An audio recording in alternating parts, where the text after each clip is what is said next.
I'm Angela Godwin with Water World Magazine, coming to you from the Blue Tech Forum here in London.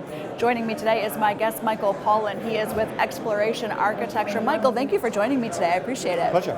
You are known as a pioneer in the field of biomimicry. First of all, let us talk about what biomimicry is. Can you explain? Sure, yeah. Biomimicry involves looking at how things work in biology and then using that as a source for innovations that suit human needs. So why is that a good strategy when it comes to water treatment?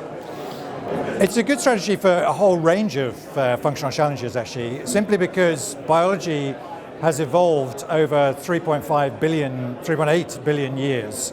And as a result, it's come up with some extremely refined solutions, including many of the kind of challenges we face in the water industry, like how to harvest water in dry areas, how to filter water, how to extract nutrients from water. Pretty much all of those you can find equivalents in biology that you could learn from. Interesting. So can we talk about specifics? Are there certain technologies out there that you see that are doing this, that are really effective?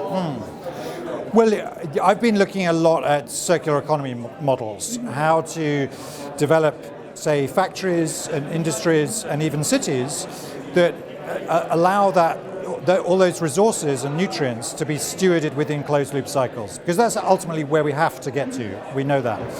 And so we're learning a lot from the way that ecosystems models work.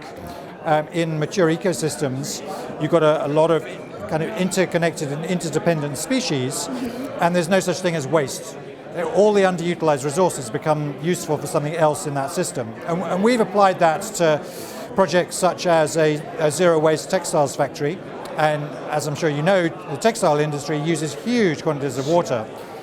And by rethinking all the things that were going into the water streams, we were able to redesign that system to allow for almost completely closed loop and certainly zero liquid discharge. Wow, that's fantastic.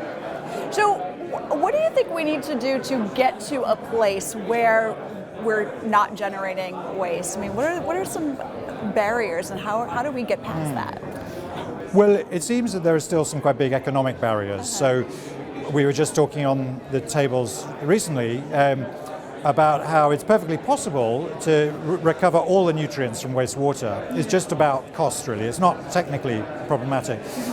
And you find that you get into competition with the fertilizer industry. Now, at the moment, the fertilizer industry externalizes all sorts of costs, principally in terms of kind of greenhouse gas emissions and so on.